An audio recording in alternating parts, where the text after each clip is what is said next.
దేవుడు మిమ్మల్ని దీవించును గాక. అందరూ సంతోషంగా ఉన్నారా? సంతోషంగా లేకపోయినా సంతోషంగా ఉండాలి ప్రభు దగ్గర. సంతోషం అంటే మనసులో చాలా బాధలు ఉన్నాయి, లేని వాళ్ళు ఎవరైనా ఉన్నారా? ఉన్నాయి. చాలా సమస్యలు ఉన్నాయి, చాలా బాధలు ఉన్నాయి, చాలా ఇబ్బందులు ఉన్నాయి. అయినా సరే దేవుని బట్టి ఎప్పుడు కూడా ఎలా ఉండాలి? సంతోషంగా ఉండాలి. హల్లెలూయా. అలా సంతోషంగా ఉండడం ఎప్పుడైతే మనం చూస్తారో ప్రజలు అనేక మంది ప్రభు దగ్గరికి వస్తారు. కానీ కొంతమంది ఉంటారు ఏమండి, సమస్యలన్నీ వాళ్ళింట్లోనే ఉన్నట్టు ఇంకెవరికి లేనట్టు. ఏమండి, మా పెద్ద పాస్టర్ గారు చెప్తారు, తెగులు వచ్చిన కోడి ఎక్కడ ఉంది? తెగులు పట్టిన కోడి అంటారు. వచ్చిన పట్టిన ఒకటి కాదా? తెగులు పట్టిన కోడిలాగా కొంతమంది సూరమని ఉంటారు.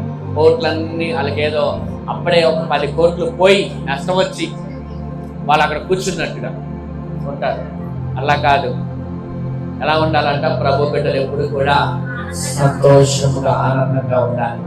పౌలు అంటాడు, ఆనందించండి. మళ్ళా ఆనందం ఎక్కడ ఉందంటే దేవుని బిడ్డలకి ప్రభువులోనే ఉంటుంది ఆనందం. ప్రభువులో నీకు ఆనందం లేకుండా వేరే చోట నీకు ఆనందం ఉంటే అప్పుడేమవుతుందో తెలుసా? నువ్వు శరీర సంబంధం అని అర్థం. దేవుని బిడ్డకి ఆనందము దేవుల్లో లేకపోతే ఏమంటే ఇంక దేనిలో ఉంటుంది? కొంతమందికి సెల్ ఫోన్లో ఆనందం ఉంటుంది, కొంతమందికి స్నేహితులతో ఆనందం ఉంటుంది, కొంతమందికి బయట తిరగడం వల్ల ఆనందం ఉంటుంది, కొంతమందికి పార్టీలు చేసుకోవడంలో ఆనందం ఉంటుంది, కొంతమందికి సినిమాలకు వెళ్ళడం వల్ల ఆనందం ఉంటుంది. కానీ ఒక దేవుని బిడ్డకు మాత్రము ప్రభువులోనే ఆనందం ఉన్నది. హల్లెలూయా. పాటలు పాడినప్పుడు ఆనందం, ఆరాధనలో ఆనందం, వాక్యము వినడంలో ఆనందం. ఇలాగా ప్రభు సన్నిధి అనుభవించే విషయంలో ప్రతి దానిలో కూడా ఆనందముగా ఉన్నవారు మాత్రమే ఈ భక్తిలో ముందుకు వెళ్ళగలుగుతారు. హల్లెలూయా. ఎందుకో తెలుసా? 84వ కీర్తనలో ఒక మాట ఉంది, యాత్ర చేయి మార్గములు వారికి అతి ప్రియములు అని. ఏమంది? యాత్ర చేయి మార్గములు వారికి అతి ప్రియములు. ఎందుకు? యాత్ర అంటే ఒక ప్రయాణం. ప్రయాణం అనేది ఎవరికి కూడా ఆనందంగా ఉండదు. ఎవరికి ఆనందంగా ఉంటుంది చెప్పనా? ప్రయాణం వీళ్ళకి. ఎవరికి? చిన్నప్పుడు నాకు ప్రయాణం అంటే అమ్మ సరదా. ట్రైన్ ఎక్కాలంటే ఎంత ఇష్టమో నాకు. ట్రైన్ ఎక్కి వెళ్ళాలని చిన్నప్పుడు పద్దాక ట్రైన్ ఎక్కాలని, ఎప్పుడు ఊరు వెళ్తామా అని ఆశ కలిగిండు. చిన్నపిల్లలకి అంతే కదా. మీకు లేదా చిన్నప్పుడు అలాగా? అమ్మ ఇటు చూడండి, మీకు లేదా చిన్నప్పుడు ట్రైన్ ఎక్కాలని లేదా? విమానం ఎక్కాలని ఉంది. ఇప్పుడైతే విమానం ఎక్కాలని ఉంటుంది. చిన్నప్పుడు మనకి ఏది? ట్రైనో బస్సో ఎక్కాలని ఆశగా ఉంటుంది. అవునా? అలాగే సరదా అది. చూడండి, మా పైన కుమార్ అంటే వాళ్ళ పిల్లలు రోజు వాళ్ళు రౌండ్ వేస్తే కానీ వాళ్ళకి ఆనందంగా ఉండదు పిల్లలకి. అదో సరదా పిల్లలకి కదా. కానీ పెద్దవాళ్ళకి ప్రయాణం అనేది సరదాగా ఉండదు కదా. పెద్దవాళ్ళకి ప్రయాణం అనేది ఎలా ఉంటుందంటే అదొక సరదాగా ఉండదు. అలసిపోతాం ప్రయాణం చేసినప్పుడు. ఉదయాన్నే ఫ్రెష్గా బయలుదేరుతాం ప్రయాణం. ఒక ఊరు వెళ్ళినప్పుడు సాయంత్రానికి ఎలా అయిపోతారండి అందరూ? ఇప్పుడు ఫ్రెష్గా ఉన్న ఆకుకూర కనబడింది, సాయంత్రానికి అదేమైపోద్ది? వడిలిపోయి వాడిపోయినట్టు ఉంటుంది. మన పరిస్థితి కూడా అంతే. చూడండి, లాంగ్ ప్రయాణం చేసామండి, రోజంతా బాగా ప్రయాణం చేసాం, సాయంత్రానికి ఏమైపోద్ది మనకి? చెప్పండి, మన పరిస్థితి ఎలా ఉంటుందంటే నీరసం వచ్చేసి అలసిపోయి ఓపిక లేక ఎక్కడ పడితే అక్కడ కూర్చుని పోతాం కదా. కానీ ఈ ప్రయాణం లేదంటే ఆత్మీయ ప్రయాణం అంట వాళ్ళకి ఎలా ఉందంట? నానాటికి వాళ్ళకి యాత్ర చేయ మార్గములు వారికి ఎలా ఉన్నాయంట? అతి ప్రియముగా ఉన్నాయి. ఎందుకంటే వాళ్ళు నానాటికి ఏం పొందుకుంటున్నారంట? బలాభివృద్ధి పొందుకుంటున్నారు దేవుని సన్నిధిలో. దేవుని సన్నిధిలో నానాటికి బలము చూడాలి. నానాటికి బలాభివృద్ధి ఎవరైతే పొందుకుంటారో వారి మార్గములు, వారి యాత్ర, వారి భక్తి వారికి ఎలా ఉంటుందంటే అతి ప్రియముగా, ఆనందముగా, సంతోషముగా వారికి ఉంటుంది. నమ్మేవారు దేవుడికి స్తోత్రం చెప్పండి. హల్లెలూయా. నీకు ఈ ఆత్మీయ ప్రయాణం విసుగ్గా ఉంటే, ఈ ఆత్మీయ ప్రయాణము దిగులుగా ఉంటే, ఈ ప్రయాణము కష్టంగా ఉందంటే అర్థమేంటో తెలుసా? ఈ ప్రయాణములో నీకేం లేదంటే బలం లేదు. ఏం లేదు? దేవుని బలమును పొందుకోలేకపోబట్టే అట్లా ఉంటుంది మనకి. కానీ అక్కడ రాయబడింది ఏంటంటే వారు నానాటికి ఏం పొందుకుంటున్నారంట? బలాభివృద్ధి. ఎప్పుడంటే వారు దేవుని మందిరములో వారు బలం పొందుకోవాలి. హల్లెలూయా. మీరందరూ ఎందుకు వచ్చారు ఇక్కడికి? ప్రభు దగ్గరికి బలం పొందుకోవడానికి. చెప్పండి, ఏ పొందుకోవాలి మనం ప్రభు దగ్గర? దేవుని బలం చాలా గొప్పది. దావీదు అంటాడు, నా దేవుని సహాయముతో నేను ప్రాకారములు దాటుతును అన్నాడు. ఎవరి సహాయముతో? దేవుని సహాయం మనకు కావాలి. దేవుని బలం మనకు కావాలి. మన భక్తిలో దేవుని యొక్క బలము లేకపోతే మనం ఏమి పొందుకోలేమండి. మన ద్వారా ఏమి జరగవు. గుర్తుపెట్టుకోండి, ఎప్పుడు కూడా భక్తి అందరూ చేస్తున్నారు, భక్తి అందరూ కలిగి ఉన్నారు.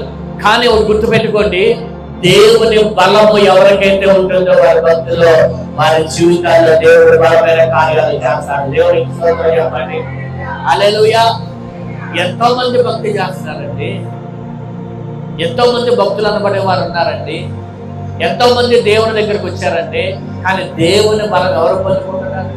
కాబట్టి దేవుని బలం ఎవరికైతే ఉంటుందో, దేవుని కృప ఎవరికైతే ఉంటుందో, దేవుని సహాయం ఎవరికైతే ఉంటుందో వారి జీవితాల్లో, దావీదు తన అనుభవపూర్వకంగా చెబుతున్న మాట ఏంటంటే తన జీవితాల్లో దేవుడు గొప్ప కార్యాలు ప్రభు చేస్తాడు. అందుకే ఆయన అంటాడు, దేవుని సహాయముతో నేను ప్రాకారములు దాటుచున్నాను. ఈనాడు దేవుని బలములు పొందుకోవాలి దేవుని సంగమా. నా వైపు చూడండి, శ్రద్ధగా ఉండండి వాక్యాన్ని. మీరు దేవుని బలాన్ని పొందుకోవాలి జనాలు. హల్లెలూయా. దేవుని బలము కలిగిన దావీదు గొలియాతును జయించాడు. ఏమండి, ఇశ్రాయేలు ప్రజలకు దేవుడు లేడా? ఒక దావీదుకు మాత్రమే దేవుడా? ఇశ్రాయేలు ప్రజలకు దేవుడు కాదా? సౌలు రాజుకు దేవుడు కాదా? దావీదుకు ఉన్న దేవుడే సౌలుకి దేవుడే. దావీదుకున్న దేవుడే సౌలుకు దేవుడే. దావీదుకున్న దేవుడే ఇశ్రాయేలు ప్రజలకు దేవుడే. మరి ఎవరు బలం పొందుకున్నారు? ఏమంటే అక్కడ 50వ వచనంలో ఏముంది? దావీదు ఫిలిష్తీయుడి కంటే బలార్జుడై వడిసెలతో కొట్టి చంపాను. ఎలా ఎవరు పొందుకున్నారు బలం? ఎక్కడ? దావీదుకి బలం ఎక్కడి నుంచి వచ్చిందంటే దేవుని యొద్ద నుంచి బలం పొందుకున్నాడు. గట్టిగా దేవునికి స్తోత్రం చెప్పండి. ఇశ్రాయేలు ప్రజలు పొందుకోలేకపోయారు దేవుని బలాన్ని, సౌలు రాజు పొందుకోలేకపోయారు దేవుని బలాన్ని. కానీ ఎవరు పొందుకున్నారంటే దావీదు దేవుని బలములో పొందుకున్న సందర్భం మనకు కనబడుతుంది. ఈ దినాల్లో మనందరికి దేవుడు ఆయనే. వాక్యం చెప్తున్నా, నాకు దేవుడు ఆయనే. పాటలు పాడిన మీకు దేవుడు ఆయనే, ప్రార్థిస్తున్న మీకు దేవుడు ఆయనే. కానీ ఇక్కడ గమనించవలసిన విషయం ఏంటో తెలుసా? ఎవరు అంటే దేవుని బలమును ఎవరైతే పొందుకుంటారో, దేవుని సహాయాన్ని ఎవరైతే పొందుకోగలుగుతారో, దేవుని కృపను ఎవరైతే పొందుకుంటారో వారి జీవితాల్లో దేవుడు గొప్ప కార్యాలు చేస్తాడు. నమ్మేవారి గట్టిగా ప్రభు చప్పట్లు కొట్టి ప్రభుని కనపరచండి. గట్టిగా చప్పట్లు కొట్టి ప్రభుని చూపించండి. ప్రభాని బలము నేను పొందుకోవాలి, ప్రభాని సహాయం కావాలి, ప్రభాని కృప నాకు కావాలి, ప్రభాని దయ నాకు కావాలని ఈ రోజు దేవుని కృపను పొందుకుందాం. ఈ రోజు దేవుని దయను పొందుకుందాం. ఈ రోజు దేవుని సహాయాన్ని మనం పొందుకుందాం. హల్లెలూయా, హల్లెలూయా. దేవుని సహాయాన్ని పొందుకుంటారు కాక. హల్లెలూయా. దావీదు చెప్తున్నాడు కదా, నేను నా దేవుని సహాయంతో ప్రాకారం దాటాను. నేను రానున్న రోజుల్లో చెప్పాలి, నా దేవుని సహాయంతో నేను, నా దేవుడు నా జీవితంలో గొప్ప కార్యాలు ప్రభు చేశాడు. హల్లెలూయా. దావీదు చేసినప్పుడు మనం చేయడానికి రాస్తారా? చేయడం. అయితే మనం అడగాలి, పొందుకోవాలి. ఊరికనే వచ్చి వెళ్ళిపోవడం వల్ల ఏ ప్రయోజనం లేదు. గుర్తుపెట్టుకో, మందిరానికి ఊరికే వచ్చి వెళ్ళిపోతే ఏ ప్రయోజనం లేదు. నువ్వు మందిరానికి వచ్చావంటే దేవుని బలాన్ని పొందుకోవాలి. నువ్వు మందిరానికి వచ్చావంటే దేవుని కృపను పొందుకోవాలి. నువ్వు మందిరానికి వచ్చావంటే దేవుని దయను పొందుకోవాలి. దేవునికి స్తోత్రం చెప్పండి. అలా పొందుకుంటేనే ఆ భక్తి యొక్క ప్రయోజనకరంగా ఉంటుంది. లేకపోతే ఎన్ని సంవత్సరాలు ప్రార్థన చేసినా, ఎన్ని సంవత్సరాలు ప్రభువులో ఉన్నా మనలో ఎటువంటి ప్రయోజనం లేదు. ఇశ్రాయేలు చేయలేని పని, సౌలు చేయలేని పని దావీదు ఎలా చేయగలిగాడు? ఏమంటే దేవుడు పక్షవాత ఇశ్రాయేలు ప్రజలకు చేయనన్నాడా? సౌలుకి చేయనన్నాడా? దావీదుకి ఒకటే చేస్తానన్నాడా? కాదు.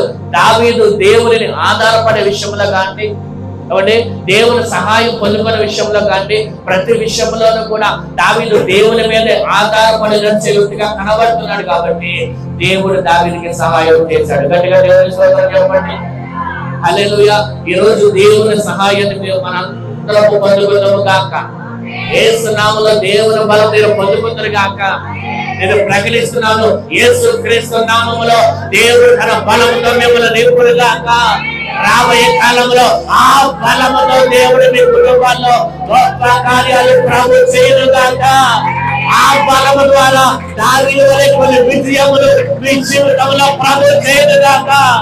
దావీదు పొందుకున్న జయములాగే మీరు కూడా అనేకమైన జయములు యేసు నామములో, యేసు బలము ద్వారా మీరు పొందుకుందురు గాక. హల్లెలూయా. దావీదు బలము పొందుకున్నాడు, దావీదు జయం పొందుకున్నాడు. మనము బలం పొందుకోవాలి, తద్వారా దేవుడి జయాలు పొందుకోవాలి. బలము లేని వాళ్ళు ఏమి స్వాధీనపరచుకోలేదు. బలవంతులు అన్నిటిని స్వాధీనపరచుకోగలరు కదా. బలము కలిగిన వారు అన్నిటినీ స్వాధీనపరచుకోరు. ఎరుకోను స్వాధీనపరచుకోరు. ఎరుకోలో ఉన్న పరాక్రమం కలిగిన శూరులను, ఎరుకో రాజులను అంటాడు, నేను మీకు అప్పగించబోతున్నాను. దేవునికి స్తోత్రం చెప్పండి. హల్లెలూయా. బలమైన వాటిని దేవుడు ద్వారా మనం పొందుకోవాలంటే దేవుని బలం మనం పొందుకోవాలి. ఏం చేయాలి? దేవుని బలం. యెహోవా మన యందు ఆనందించిన ఎడల మనము స్వాధీనపరుచుకుంటాం. కాలేబు యెహోషువ అంటారు. అక్కడ ప్రజలందరూ గోల పెట్టేస్తూ ఉంటారు.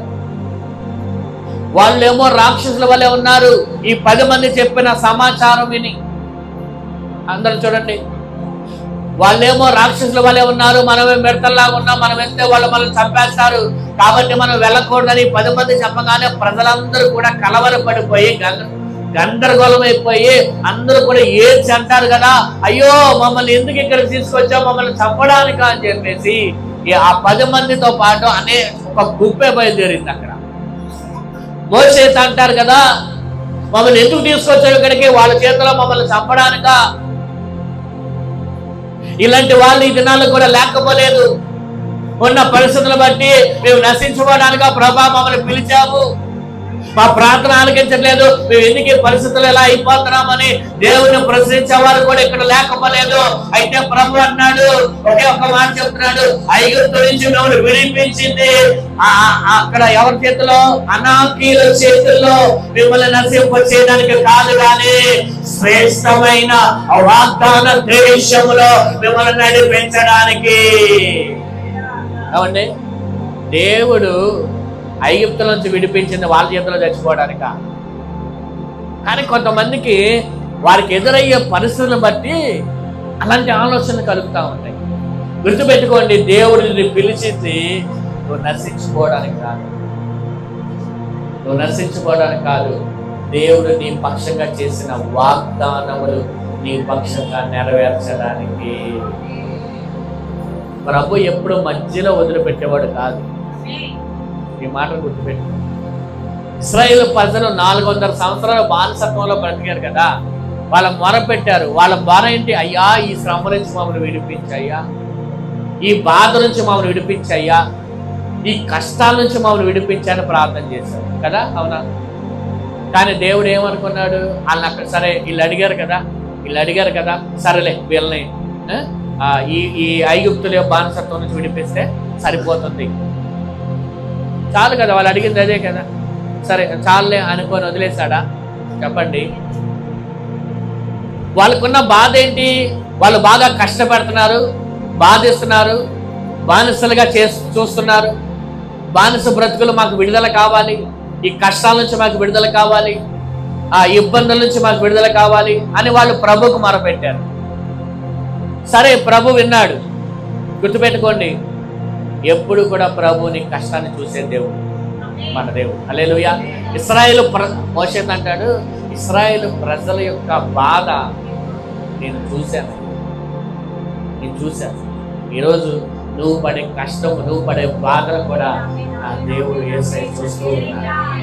గుర్తుపెట్టుకో దేవుని బిడ్డ, ఏ మనుషుడు చూడకపోయినా యేసయ్య నిన్ను ప్రకటిస్తున్న యేసయ్య చూస్తూ ఉన్నాడు. హల్లెలూయా.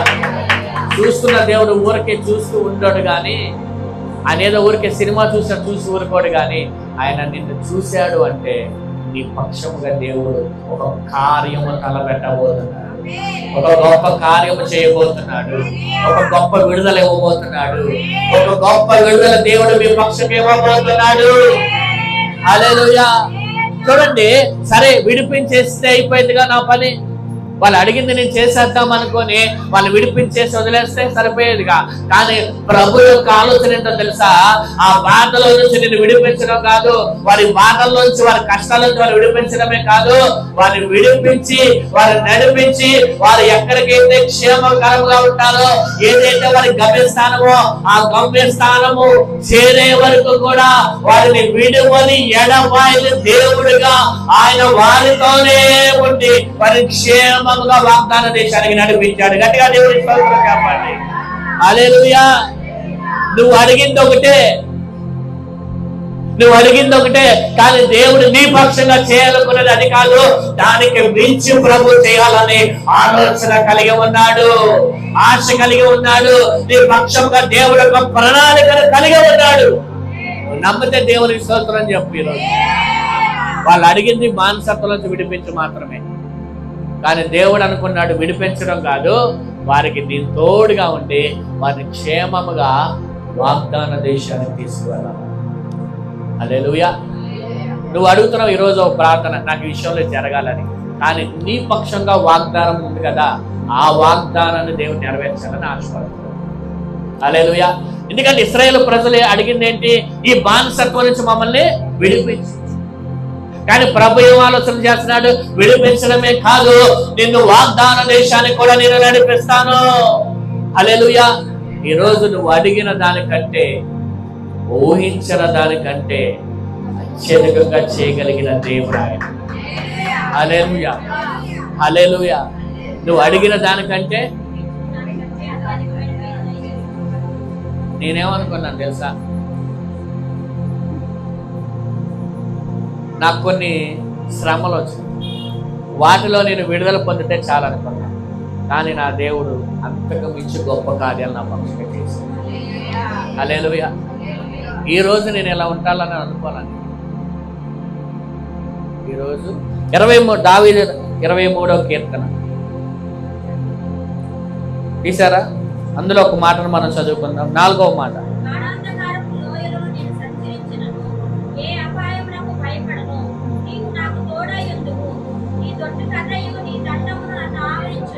దేవునికి స్తోత్రం. హల్లెలూయా. ఈ వాక్యం ద్వారా దేవుడు మనతో మాట్లాడును గాక. గాఢాంధకారపు లోయలలో నేను సంచరించినను, ఏ అపాయమునకు నేను భయపడను. ఇక్కడ గాఢాంధకారపు యొక్క లోయ. ఇక్కడ మనం చూస్తే యెహోవా నా కాపరి అని మొదటగా మొదలు పెట్టాడు దావీదు. దేవుడు ఏమేం చేస్తాడో చెప్తున్నాడు ఇక్కడ. ఆయన పచ్చిగల చోట్ల నన్ను పర్యటన చేశాడు, శాంతికరమైన జలలతో నడిపించాడు, నా ప్రాణము సాధించాడు, నామను బట్టి నీతి మార్గం నడిపించాడు. ఇలాగ ప్రభు నడిపించాడు. యెహోవా నా కాపరి అన్నాడు. ఇక్కడ ఒక మాటను మనం గమనించవలసింది ఏంటంటే, యెహోవా కాపరిగా దావీదుకున్నాడు. దావీదు ఏమన్నాడంటే, ఆయనే నా కాపరి, ఆయనే నా ప్రభు, ఆయనే నా తండ్రి, ఆయన నా దేవుడు అని చెప్పి మాట్లాడుతున్నాడు. ఇక్కడ 4వ వచనానికి వచ్చేసరికి గాఢాంధకారపు యొక్క లోయ ఆ అనుభవాన్ని ఇక్కడ ప్రస్తావిస్తున్నట్లు మనం చూస్తున్నాం. ఈ గాఢాంధకారపు లోయ అనుభవం ఎందుకు వచ్చింది దావీదుకి? చాలా మంది అడిగే ప్రశ్న ఏంటంటే, దేవుడు దావీదుకి కాపరిగా ఉన్నాడు కదా, మరి ఉన్న సందర్భంలో ఎందుకని ఈ రీతిగా గాఢాంధకారమైన పరిస్థితులు దావీదుకి ఎదురైనవి అని చాలా మంది అనొచ్చు. కొంతమంది అంటారు కదా, మీరు ప్రభుని తెలుసుకున్నారు కదా, మరి ప్రభుని నమ్ముకున్న తర్వాత కూడా ఎందుకు మీ జీవితాల్లో కష్టాలు వస్తున్నాయని కూడా కొంతమంది అడుగుతా ఉంటారు. లేక మీ దేవుడు ఏమయ్యాడు అని అడుగుతారు కొన్ని పరిస్థితులు బట్టి కూడా. ఇక్కడ మనం గమనించవలసిన విషయం ఏంటంటే, ప్రభు మనకి కాపరిగా ఉన్నను గాఢాంధకారపు లోయ అనుభవం అనేది ప్రతి వారికి వస్తుంది. ఇది మాత్రం ఖచ్చితంగా నమ్మాల్సిన విషయం. దావీదు జీవితంలో ఎన్నో చూశాడు, ఎన్నో ఆశీర్వాదాలు చూశాడు, ఎన్నో హెచ్చింపులు చూశాడు. అలాగే తన జీవితంలో గాఢాంధకారపు యొక్క పరిస్థితులు గుండా కూడా నడిచాడని ఇక్కడ మనకు నేర్పిస్తూ ఉంటారు. ఒక మాట చెప్తా వినండి, అభిషేకించబడిన తర్వాతే దావీదు జీవితాల్లో కష్టాలు వచ్చింది. అవునా కాదా? సమూయేలు ప్రవక్త ద్వారా దావీదుని రాజుగా అభిషేకించిన తర్వాతే కష్టాలు వచ్చింది. తర్వాతగా ఇంకో మాట చెప్పనా, యోసేపుకి కల వచ్చినప్పుడు ఆ కలభావం చెప్పిన కాంచే కష్టాలు ఎక్కువ వచ్చింది. అప్పుడే వాళ్ళ అన్నలు ఎక్కువగా ఏం చేశారు? దూషించారు. తండ్రి కూడా అక్కడ ఏమండి అంటే ఆ వచ్చిన వాటిని బట్టి అలాగా అప్పుడు కూడా ఏమైందంటే శ్రమల గుండా నడవాల్సిన పరిస్థితులు. అంటే ప్రతి వారి జీవితాల్లో ఏముంటుందంటే గాఢాంధకార యొక్క పరిస్థితులు ఏర్పడతాయి అనే సత్యాన్ని మనం గమనించాలి. అయితే ఏమంటున్నాడంటే, గాఢాంధకారపు యొక్క లోయలలో నేను సంచరించినను, నేను దేనికి భయపడను. ఇది చాలా అవసరం. దేవునికి స్తోత్రం కలుగును. గాఢాంధకారమైన పరిస్థితులు, సింహ చీకటి లాంటి గాఢాంధకారం అంటే కటిక చీకటి, కటిక శ్రమ, కటిక వేదన, భయంకరమైన ఇబ్బందులు గుండా నడుస్తున్న కొంతమంది బిడ్డలు ఉన్నారు. కొంతమంది కుటుంబాల్లో తొంగి చూస్తే భయంకరమైన శ్రమలు ఆ కుటుంబాన్ని ఏలుబడి చేస్తా ఉన్నాయి. భయంకరమైన ఇబ్బందులు, అవన్నిటిని మనం ఎలా పోల్చొచ్చు అంటే గాఢాంధకారం అని పోల్చొచ్చు మనం వాటన్నిటి. ఆ గాఢాంధకారం యొక్క పరిస్థితులు వారి కుటుంబాల్లో, వారి జీవితాల్లో ఆ పయనిస్తున్న సమయంలో ఇక్కడ ఒకటే మాట చెప్పబడుతుంది. దావీదు అంటున్నాడు, అలాంటి పరిస్థితులు నా జీవితంలో నేను ఎరుగుతును, అలాంటి పరిస్థితులు నా జీవితంలోకి వచ్చినాయి, కానీ ఒకటే అంటాడు, ఇలాంటి పరిస్థితుల్లో ఉన్నాను, నేను ఏమాత్రము భయపడను. దేవునికి స్తోత్రం చెప్పండి. ఎందుకు దావీదు భయపడమంటే ఒకటే అంటాడు, యెహోవా నా కాపరిగా ఉన్నాడు కాబట్టి. గట్టిగా కొడతారేమో అనుకున్నా. ఏమండి, యెహోవా కాపరిగా ఉన్నా, ఎటువంటి గాఢాంధకార పరిస్థితుల్లో ఉన్నా, ఎటువంటి శ్రమలు గుండా నడిచినా, ఎటువంటి ఇబ్బందులు గుండా నడిచినా, అవి నీ మీదకి అవి నేను నాశనం చేయబోవు. అదే ధైర్యం దావీదు. ధైర్యం ఏంటంటే, నేను ఎలాంటి సిచ్యువేషన్ లో ఉన్నా, ఎలాంటి భయంకరమైన పరిస్థితులు గుండా నేను నడిచినా వాటిలో నేను నాశనం అయిపోను. ఏమండి, ఎన్నిసార్లు హత్యా ప్రయత్నం చేశాడు దావీదు మీద సౌలు? 21 సార్లు అంట. ఎన్నిసార్లు అండి? 21 సార్లు హత్య చేయడానికి ప్రయత్నించాడండి. కానీ ఒక్కసారి కూడా దావీదు సౌలు చేతికి చిక్కాడా? చెప్పండి. 1-2 సార్లు సౌలే దావీదు చేతికి చిక్కాడు. అర్థమైందా మీకు? అంటే దేవుడు కృప ఉంటే, దేవుడు తోడుగా ఉంటే, అది గాఢాంధకారమైనా సరే దేవుడు నిన్ను ఆశీర్వాదంగా మార్చగలడు. హల్లెలూయా. ఎందుకంటే యెహోవా మనకి ఎవరున్నాడు? ఎలా ఉన్నాడంట? దావీదు అంటున్నాడు, యెహోవా నా కాపరి, యెహోవా నా కాపరి. అందుకే గాఢాంధకారపు లోయలలో నేను సంచరించినను, నేను భయపడను. దేవునికి స్తోత్రం కలుగును గాక. ఏ పరిస్థితిలో మీరు ఉన్నానో ఈరోజు ప్రభు అంటున్నాడు. మీరు అంటారు, నా పరిస్థితి, మాకు వచ్చిన బాధలు, మాకు వచ్చిన కష్టాలు మీకేం తెలుసు పాస్టర్ గారు? నాకు తెలియదు. కానీ ఒకటి మాత్రం చెప్తా, దావీదులాగా నువ్వు కూడా ఒకటి చెప్పాలి ఈరోజు. హల్లెలూయా. నీకు వచ్చినాయి, నీకు ఉన్నాయి, అలాగే నువ్వు వాటిలో నువ్వు అనుభవిస్తున్నావు ఆ కష్టాలని. కానీ ప్రభు అంటున్నాడు, దావీదు అంటున్నాడు, యెహోవా నా కాపరిగా ఉన్నాడు. ఈరోజు చెప్పగలరా మీరు? యెహోవా మనకి కాపరిగా ఉంటే గాఢాంధకారపు లోయల్లో కూడా మనం భయపడాల్సిన పని లేదు. దేవునికి స్తోత్రం కలుగునుగాక. గాఢాంధకారపు లోయలలో దావీదు వెళ్ళినలో దావీదుని దేవుడు సింహాసనం మీద కూర్చోబెట్టాడు.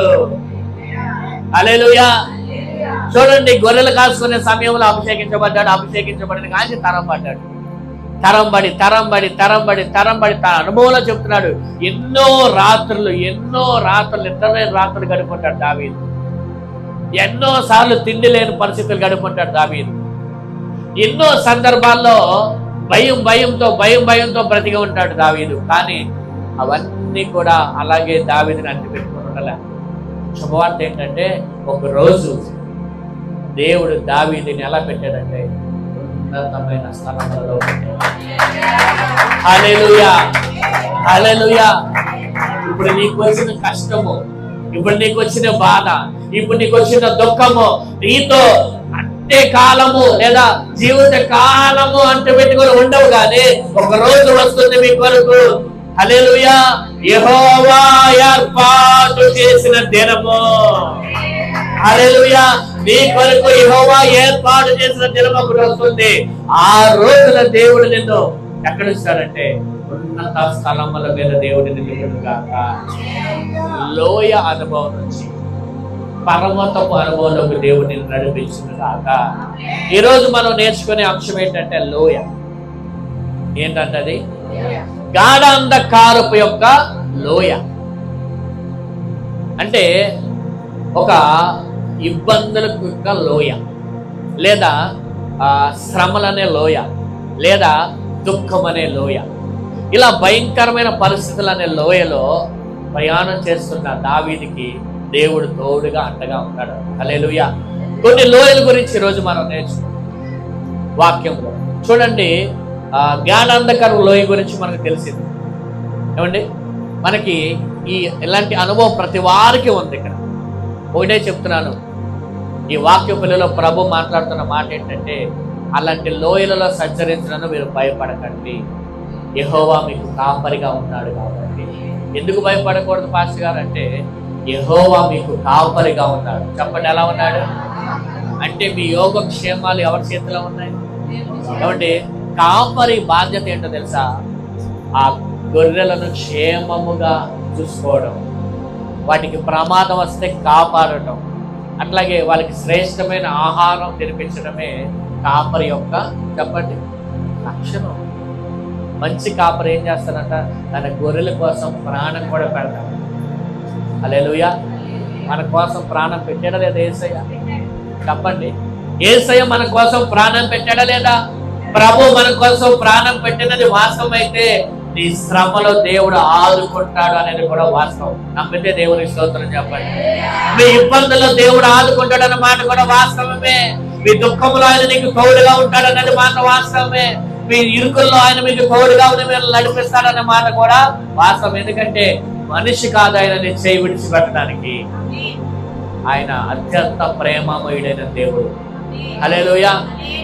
ఎవరైనా నిన్ను విడిచిపెడతారేమో, కానీ యేసయ్య నిన్ను విడువని ఎడబాయిన దేవుడు. సరే, రెండో లయ గురించి మనం నేర్చుకుందాం. మూలవాక్యంగా మాట నేర్చుకున్నాం. ఇప్పుడు వాక్యంలో మనం చూస్తే కనుక షావే లోయ. ఏ లోయ?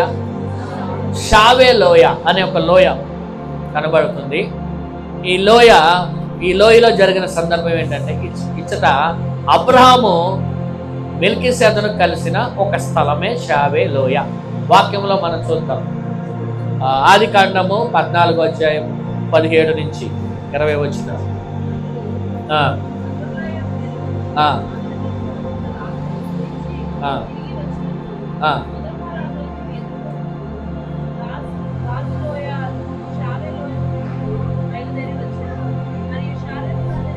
ఏ లోయది? షావే.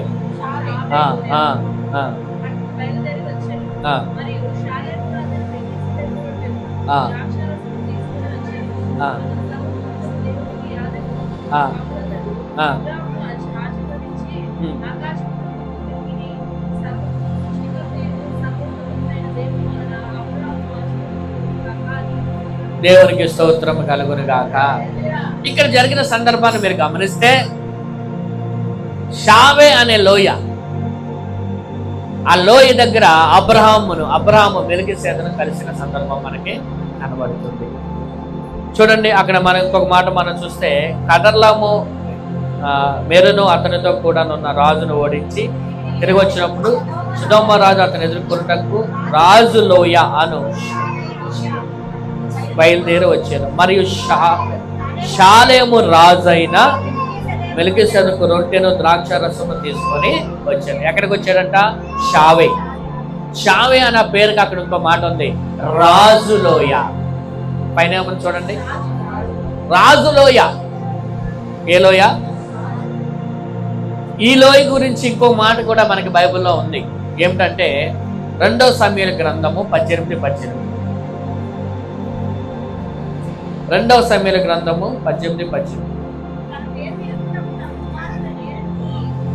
అక్కడ అబ్షాలోము గురించి రాయబడిన మాట.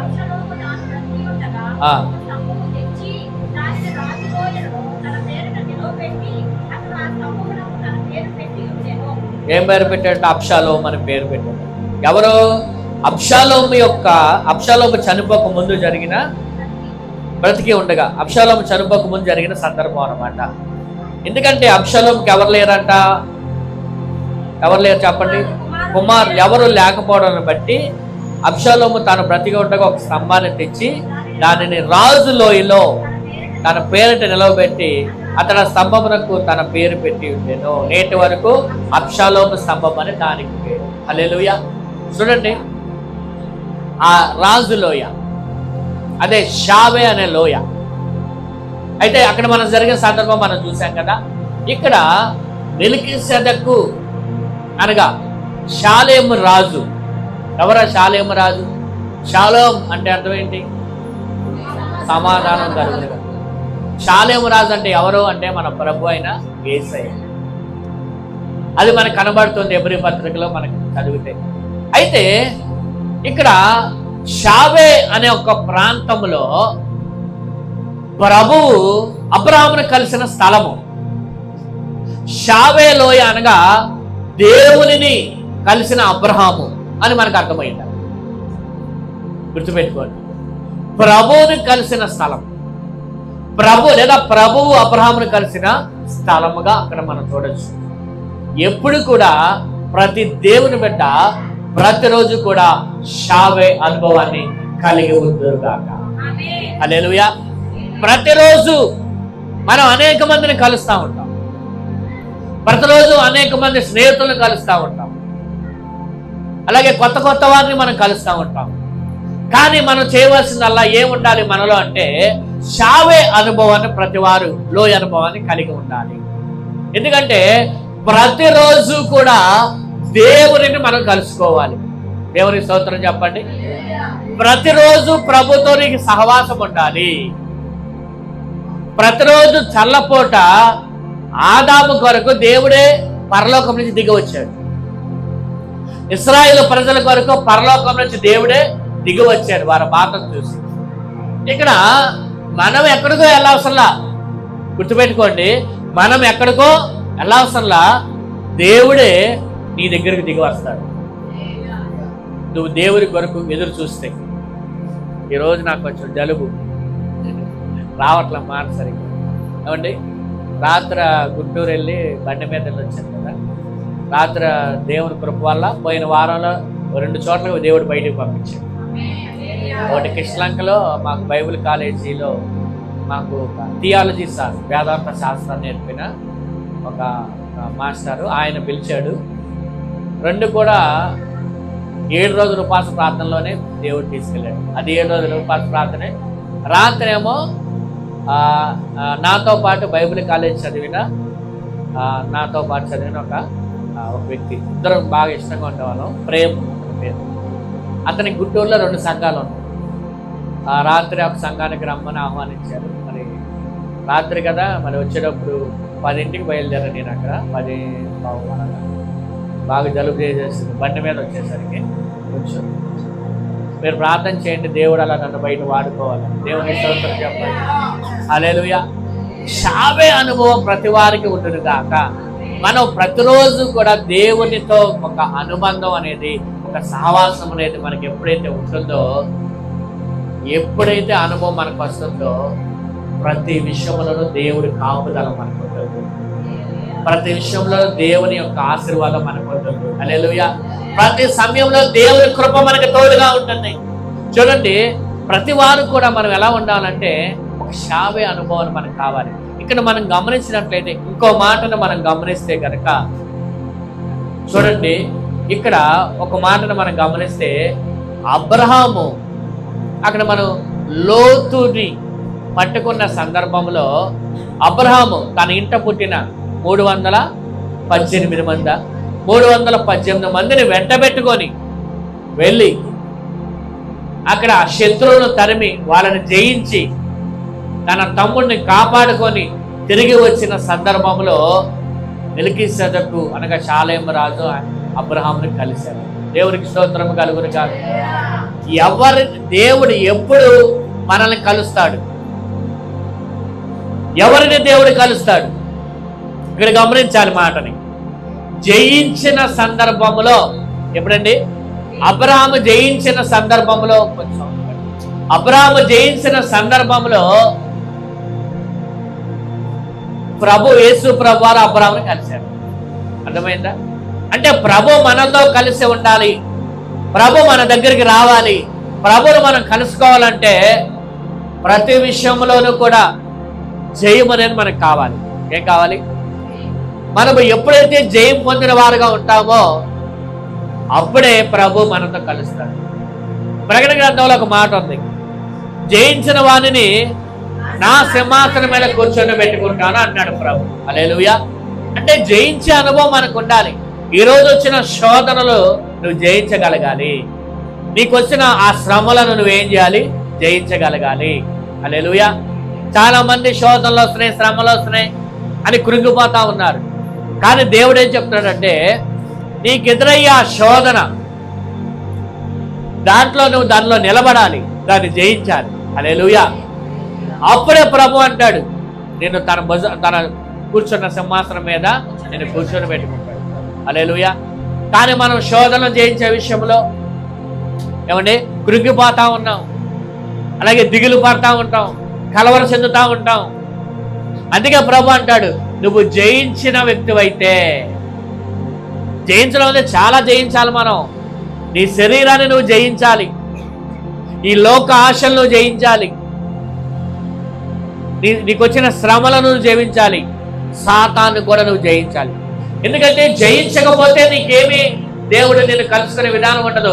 అబ్రహాం అక్కడ తన సహోదరి కోసం శత్రువును గెలిచాడు కాబట్టి అక్కడ షావే అనే స్థలములో అబ్రహామును కలిసినట్టుగా మనం చూస్తున్నాం.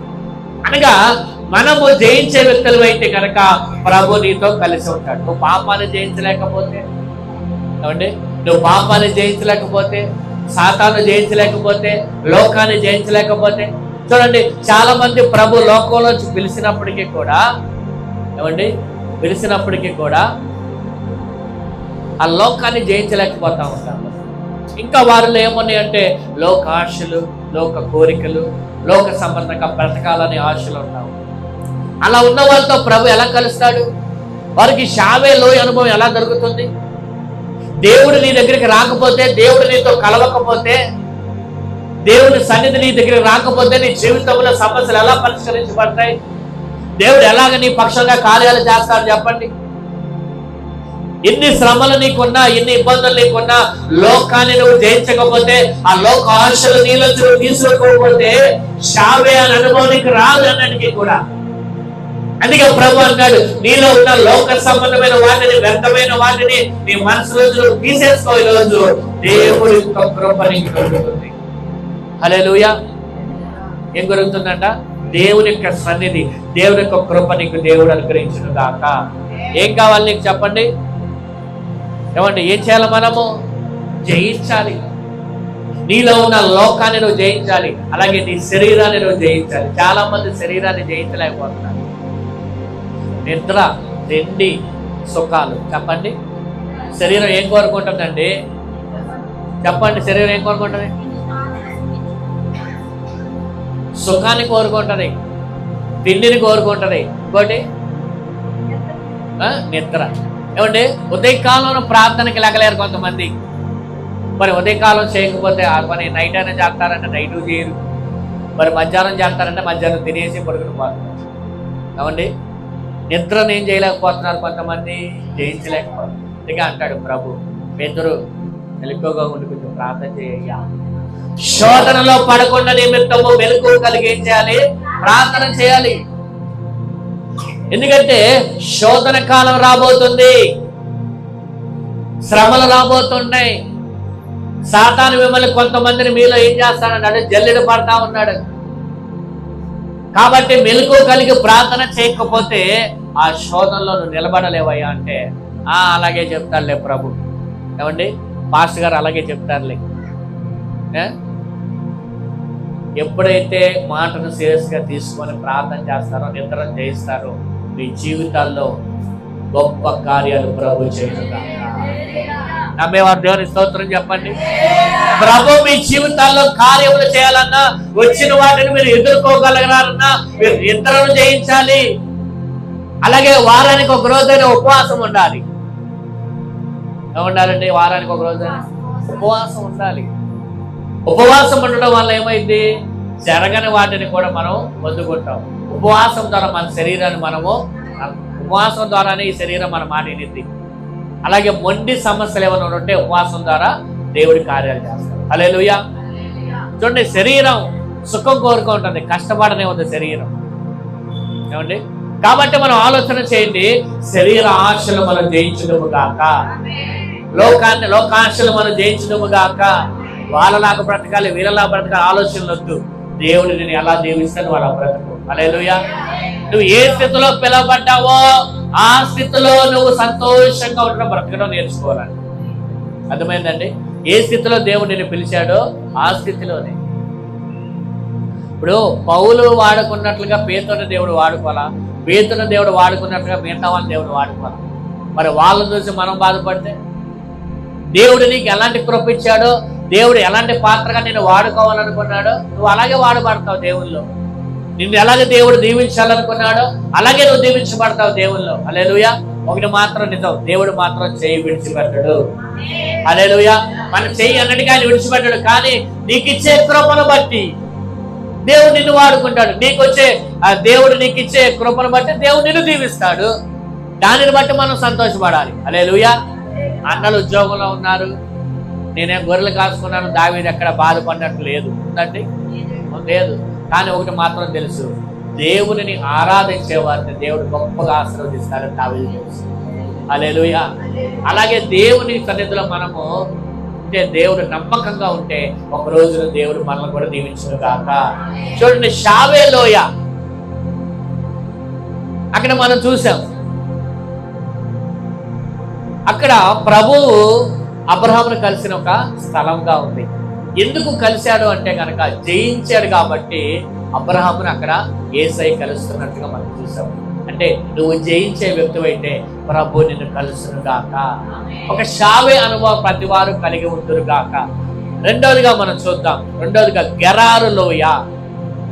ఆది కాండంలో చూడండి 26వ అధ్యాయము 17-19 వచ్చినారు. గెరారు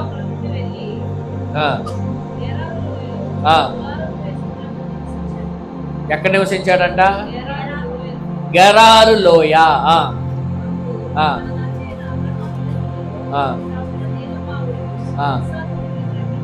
తిరిగి ఏం చేశాడంట? త్రవ్వించాడు.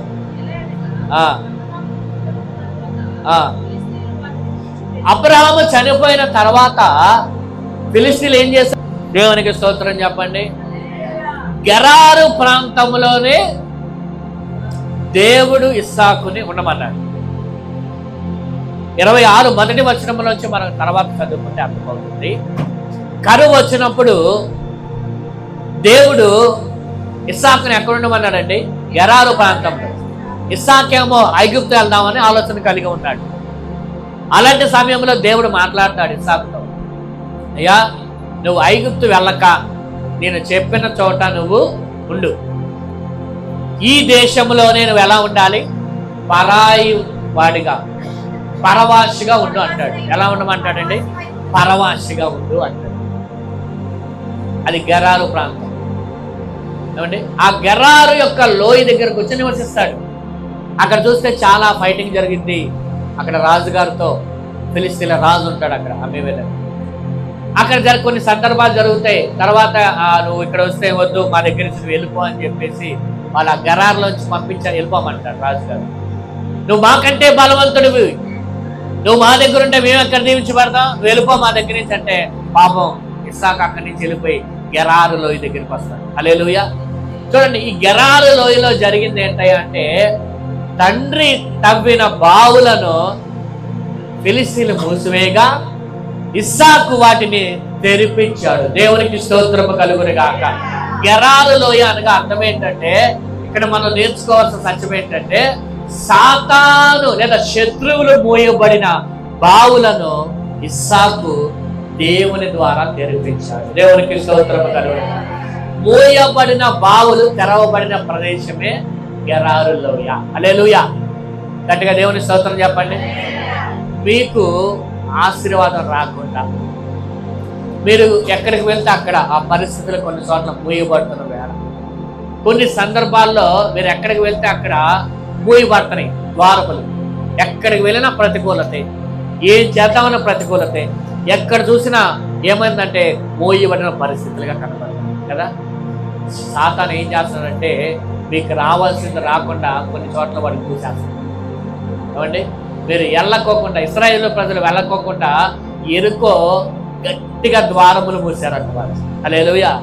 ఏం చేస్తారంటే ద్వారములు గట్టిగా మూసారంట. అలాగే సాతాను కూడా చాలా గట్టిగా ప్రయత్నం చేస్తున్నాడు, మీరు పొందుకోకుండా ఉండడానికి, లేదా మీరు వెళ్ళిన చోట అది మీకు రాకుండా ఉండడానికి, లేదా దేవుని దగ్గర మీరు పొందుకోలేకుండా ఉండడానికి వాడు కొన్ని ఒక బలమైన ద్వారములే వాడు అడ్డుగా పెట్టుకొని మూసి ఉన్నాడు.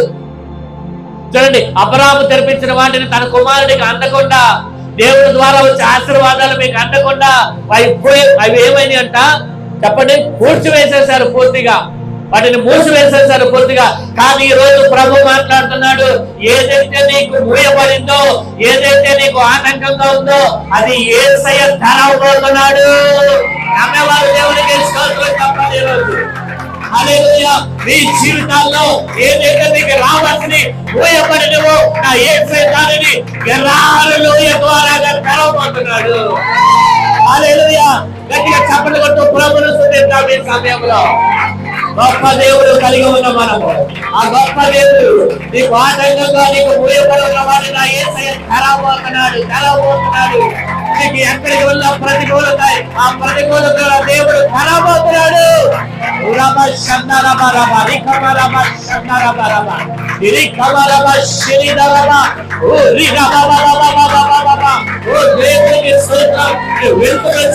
మూయబడుతున్న పరిస్థితులు, ప్రతికూలమైన వాతావరణం అయితే నా దేవుడు చెప్తున్నాడు, ఒక గెరారు లోయలో ఉన్నావు కాబట్టి దేవుని పక్షముగా ఆ మూయబడిన వాటిని తెరవబోతున్నాడంటే.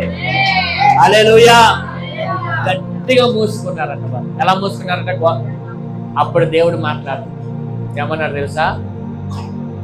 చూడండి, 6వ అధ్యాయం యెహోషువ గ్రంథం 1వ వచనం చదవండి.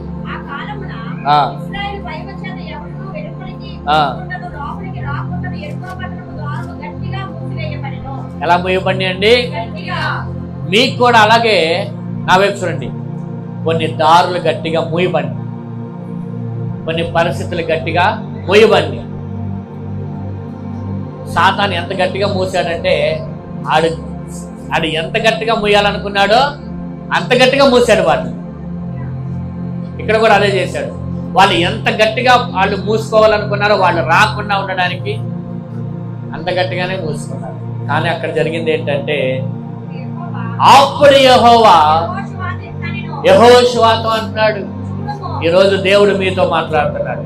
అక్కడ మాట్లాడింది యెహోషువతో, ఇక్కడ దేవుడు మీతో అంటున్నాడు. చూడండి, ఈరోజు యెరికోను దాని రాజును దేవునికి స్తోత్రము కలుగునుగాక. దేవుడు మీకు అప్పగించబోతున్నాడు. దేవుడు మీకు అప్పగించబోతున్నాడు.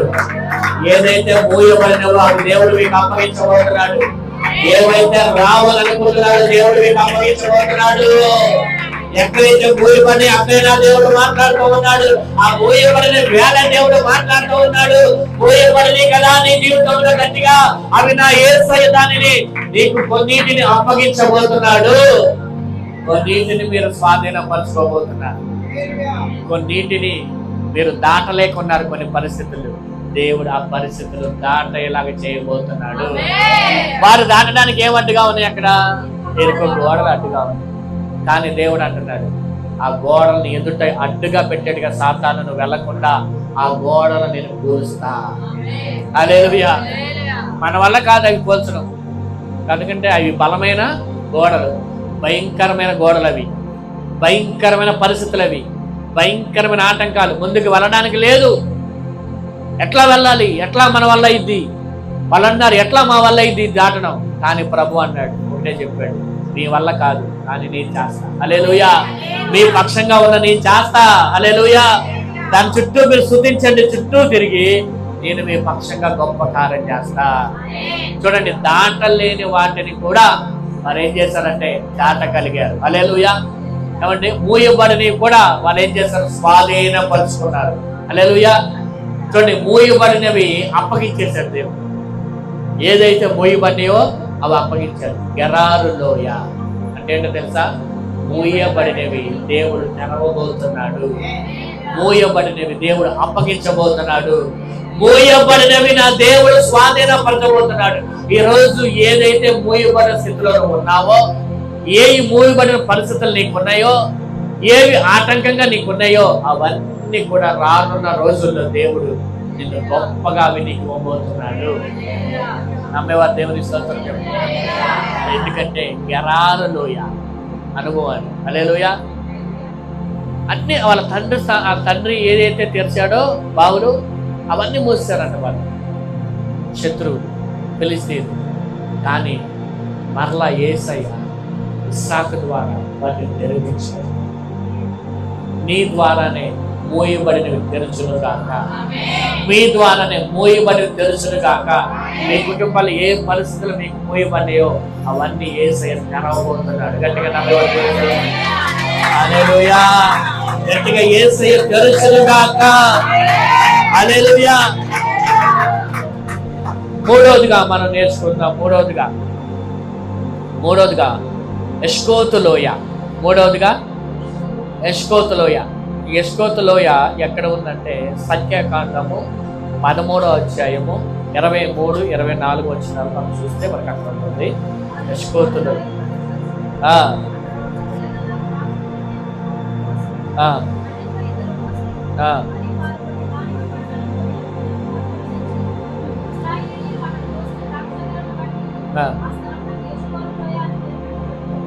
ఏం పేరు పెట్టారంట? ఎష్కోలు లోయ అనే పేరు పెట్టబడెను. చూడండి, ఎష్కోలు లోయ అంటే కింద ఏమని రాయబడం చెప్పండి? అంటే ఒక ఫలభరితమైన సూచన. ఒక ఫలభరితమైన సూచన ముందుగానే వాళ్ళ ద్వారా తీసుకొచ్చారు. అవునా కదా?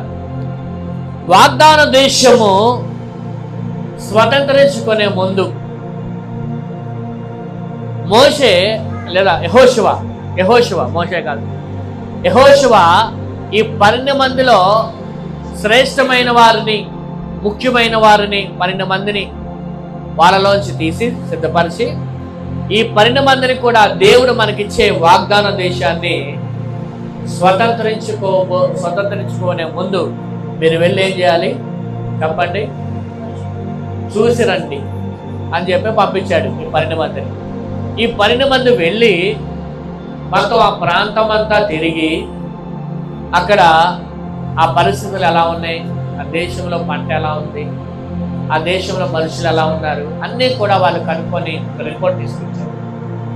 ఆ రిపోర్ట్లోనే భాగంగా ఇక్కడ మనం అక్కడ వారు ఎక్కడికి వెళ్ళారంటే ఎష్కోతు లోయ అనే ప్రాంతం దగ్గర ఉన్నప్పుడు అక్కడ ఏం జరిగిందంటే అదొక పాలస్తీనా దేశముగా మనము గుర్తించవచ్చు. ఈ 12 మంది దర్శించిన ప్రాంతం అది. అక్కడ ఏం తీసుకొచ్చారంట? ద్రాక్ష గెల. ఏముంది అక్కడ? ద్రాక్ష గెల. అంటే ద్రాక్ష గెల దేనికి సాదృశ్యంగా ఉందో తెలుసా? ఒక ఫలము. ద్రాక్ష గెలం అంటే గెల ఒక ఫలభరితముకు సూచన. ఇక్కడ ఉన్న వారికి ఒక ఎష్కోతు లోయ అనుభవం దేవుడు ఇచ్చిందాక ఒక ఫలభరితం మనకి ఈ రోజే దేవుడు మీకు ఒక సూచన ఇవ్వబోతున్నాడు. ఈ రోజు నుంచే. ఎందుకంటే వాళ్ళు వాగ్దానం పొందుకునే దేశము యొక్క ఆ ఫలము యొక్క సూచనగా ఆ ద్రాక్ష గెల తీసుకొచ్చారు వాళ్ళు. అనగా దేవుడు మీ జీవితంలో ఇవ్వబోయే ఆశీర్వాదానికి ఒక సూచనగా దేవుడు మీకు చూపించబోతున్నాడు. దేవుడికి స్తోత్రం చెప్పండి. ఎష్కోతు లోయ అంటే ఒక సూచన దేవుడు ఇవ్వబోతున్నాడు. దేనికి సూచన? అక్కడ వాగ్దాన దేశమునకు ఒక ఫలభరితమైన పాలు తేల పరవచ్చు దేశమునకు ఒక ఆ ఫలం ఎలా ఉంటుందో ఒక సూచనగా వాళ్ళు తీసుకొచ్చారంట. అలాగైతే మీ జీవితాల్లో మీ కుటుంబాల్లో దేవుడు చేయబోయే కార్యములకు ఒక సూచనగా దేవుడు కొన్ని మీకు చూపించబోతున్నాడు. ఆ సూచనగా దేవుడు కొన్నింటిని ముందుగా మీకు ఇవ్వబోతున్నాడు. ఎందుకంటే ఆశీర్వాదము, ఆ ఫలము, ఆ వాగ్దానం పొందుకునేడానికి ముందుగా ఒక సూచన అనేది ఇవ్వాలి. ఇప్పుడు పెళ్లి జరగడానికి సూచన ఏంటి చెప్పండి? ఎంగేజ్మెంట్ జరిగిందంటే ఏమైనట్టు చెప్పండి? ఎంగేజ్మెంట్ జరిగిందంటే పెళ్లి అయిపోయింది కదా, అదో సూచన.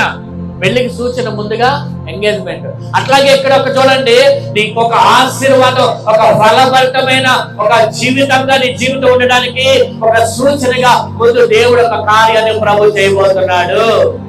అదే ద్రాక్ష గెల. అదే ఇంకా ఒక మాట మనం చూస్తే కనుక ఒక పేరు కూడా దీనికి ఒక ఉంది. చూడండి, ఎష్కోతు అనే ఒక పేరు చూడండి. ఇదే ఆదికాండం 14వ అధ్యాయంలో 12-13 వచనంలో లోతును విడిపించడానికి సహాయపడిన అబ్రాహాము సహాయపడిన ఒక వ్యక్తి అట్లా చూడండి. చదివేటప్పుడు గట్టిగా చదవండి. 14వ అధ్యాయము 12-13.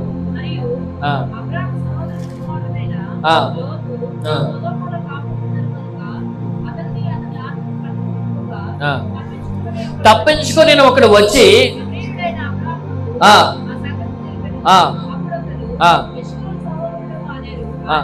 చూడండి ఎవరంటారు? ఎష్కోలు.